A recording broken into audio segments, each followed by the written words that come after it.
povo gaúcho, povo missioneiro. A humanidade, notadamente os brasileiros, são pródigos em esquecer valores, princípios e ideais importantes. Verdadeiros heróis, verdadeiros benfeitores, com trabalhos e feitos extraordinários, muito rapidamente são esquecidos. E destes existem em quantidades significativas homens e mulheres que fizeram tanto pelas gentes, pela pátria,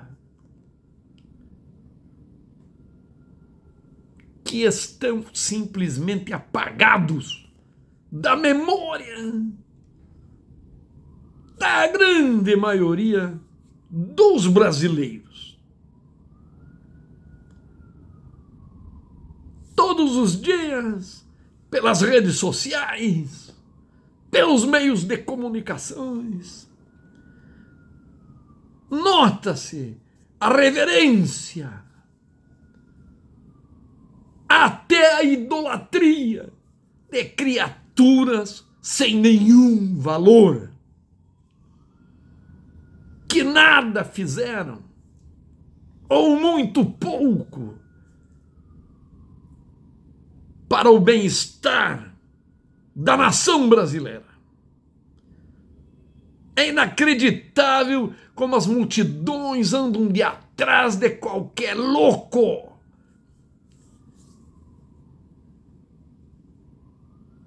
cuja obra não tem valor nenhum para a essência humana, que não construíram nada, que não fizeram nada, a não ser acumular milhões, bens materiais, exibirem-se com este poder adquirido através desta idolatria dos incautos.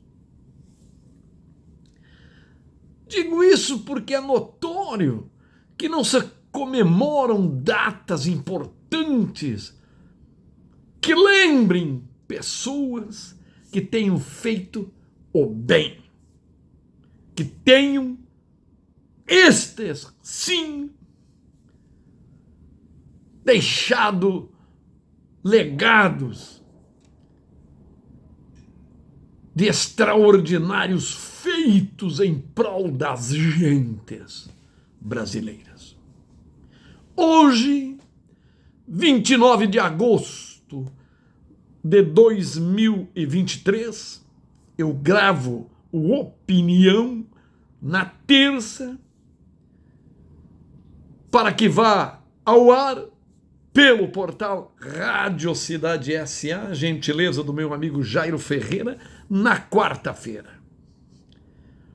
Portanto, hoje que estou gravando, terça-feira, 29 de agosto de 1831, nasceu um grande homem, um espírito iluminado, que deixou um rastro de luz em prol dos brasileiros e, por que não dizer, da humanidade. E hoje, 29 de agosto de 2023, completaria, se ainda na Terra estivesse, 192 anos. Refiro-me ao médico doutor Adolfo Bezerra de Menezes Cavalcante. Dr. Bezerra de Menezes, como é conhecido, dedicou a vida inteira em prol das camadas menos favorecidas, daqueles que precisam de um médico e que não têm dinheiro para pagar, daqueles que permanecem nas filas de espera até hoje e morrem muito nas filas aguardando a liberação para fazer exames médicos, para intervenções médicas. Pois o Dr. Bezerra de Menezes trabalhava incansavelmente, noite e dia, feriado, dia santo, finais de semana, atendendo sem cobrar nada. Porque o seu propósito era o bem-estar da humanidade, o bem-estar do próximo. Adolfo Bezerra de Menezes Cavalcante, um verdadeiro médico cristão. No entanto, no dia de hoje não se ouve ninguém das mídias, das grandes mídias, nem das pequenas mídias, muito pouco nas redes sociais, homenagear este homem que atendeu em vida, na terra, milhares de pessoas. Milhares de pessoas que teve uma vida simples, praticamente na pobreza econômica e financeira, mas iluminado e rico espiritualmente. Pois hoje uso este espaço do portal Rádio Cidade S.A. para homenagear a presença na Terra e hoje a presença no além, mas que no além ainda continua a trabalhar pelas gentes, ministrando consultas espirituais, ministrando energias, medicações fluidificadas, procedimentos e cirurgias energéticas. Porque a vida não termina quando o corpo deixa de viver, para que a alma, para que o espírito continue a sua jornada. Neste 29 de agosto de 2023, dia em que, se na Terra estivesse, estaria completando 192 anos, em nome daqueles que reconhecem o extraordinário trabalho prestado por esse espírito nobre, brilhante, iluminado, abençoado, em nome de todos, receba as nossas considerações, os nossos agradecimentos, o nosso forte abraço de gratidão, Dr. Adolfo Bezerra de Menezes Cavalcante. Um dia, doutor Bezerra de Menezes, um dia não muito longe deste, seremos tantos a glorificar pessoas do seu quilate que nem poderão nos contar, diria La Negra Mercedes Sosa. Um abraço missioneiro Dr. Adolfo Bezerra de Menezes Cavalcante. Gracias, muitas gracias, obrigado, muito obrigado. Esta flor que apresento aqui, nestas imagens, é um mimo, um carinho, um louvor a este espírito extraordinário, raio de luz que continua a iluminar o Brasil. Um abraço missioneiro e até a próxima oportunidade.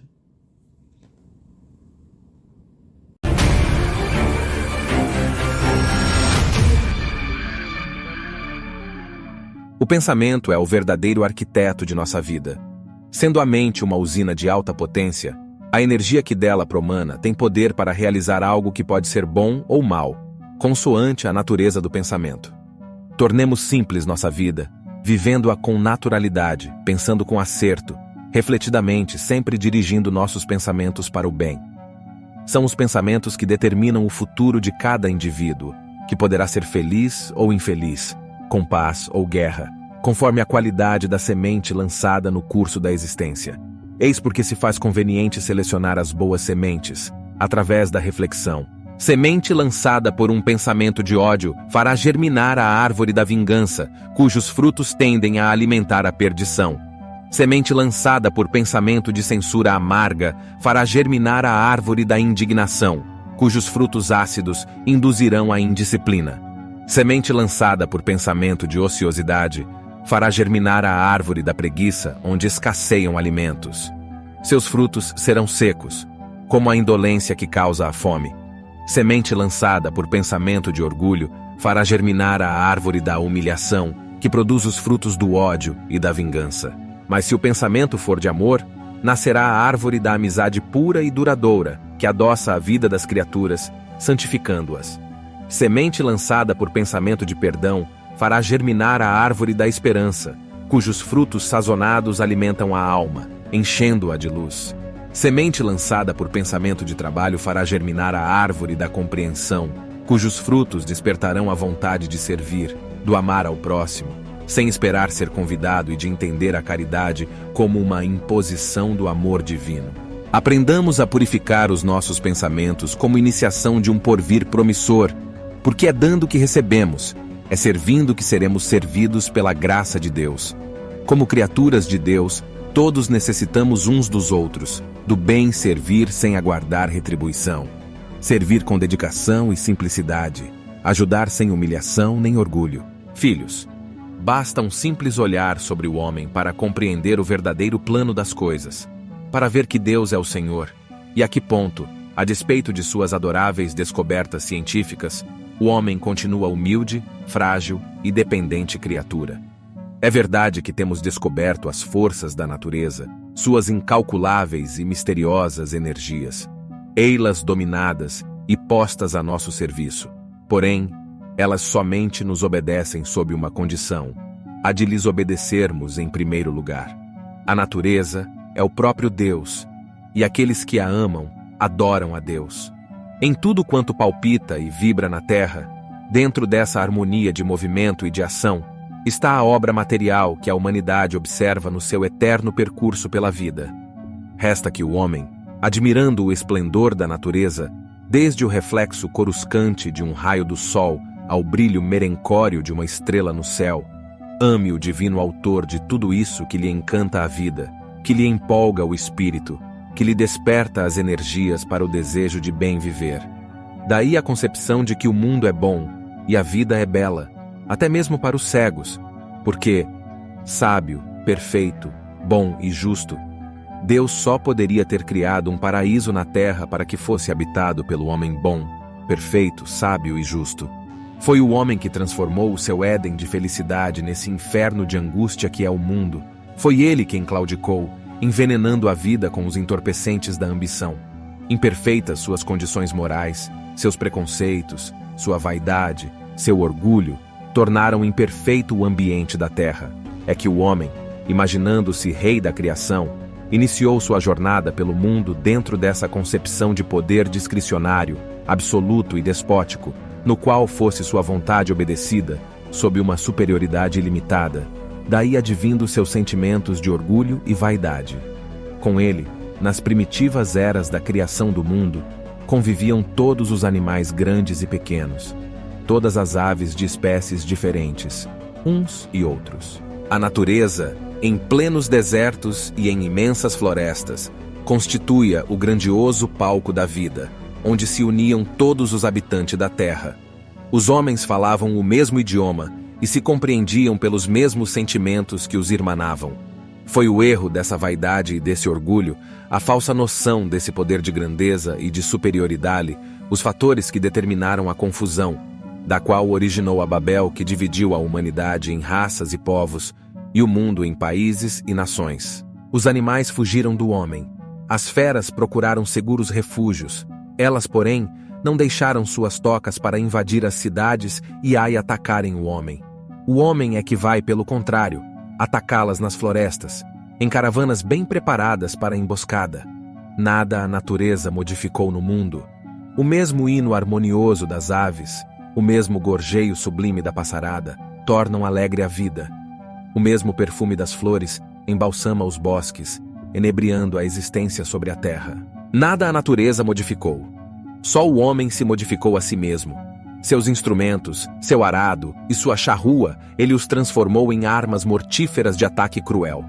Vieram à terra os gênios inspirados. Séculos sobre séculos a humanidade progrediu. A ciência tudo transformou. Veio o domínio da eletricidade assombrar o mundo. O avião alçou o voo pelo espaço, graças ao gênio humano. Mas, se esse gênio subsistisse à sua grande obra, como se entristeceria ao ver transformado o seu ideal de aproximação e união dos povos em instrumento ceifador de vidas humanas. O progresso, como se vê, foi apenas de ordem material, porque a parte espiritual regrediu. Mas nem tudo foi perdido. Na vida dos povos, porém, sempre houve apóstolos e missionários. Um surge no cenário do mundo pelo ano de 1182, na cidade de Assis, na Itália. É Francisco de Assis, o amigo da natureza em todo o seu divino esplendor.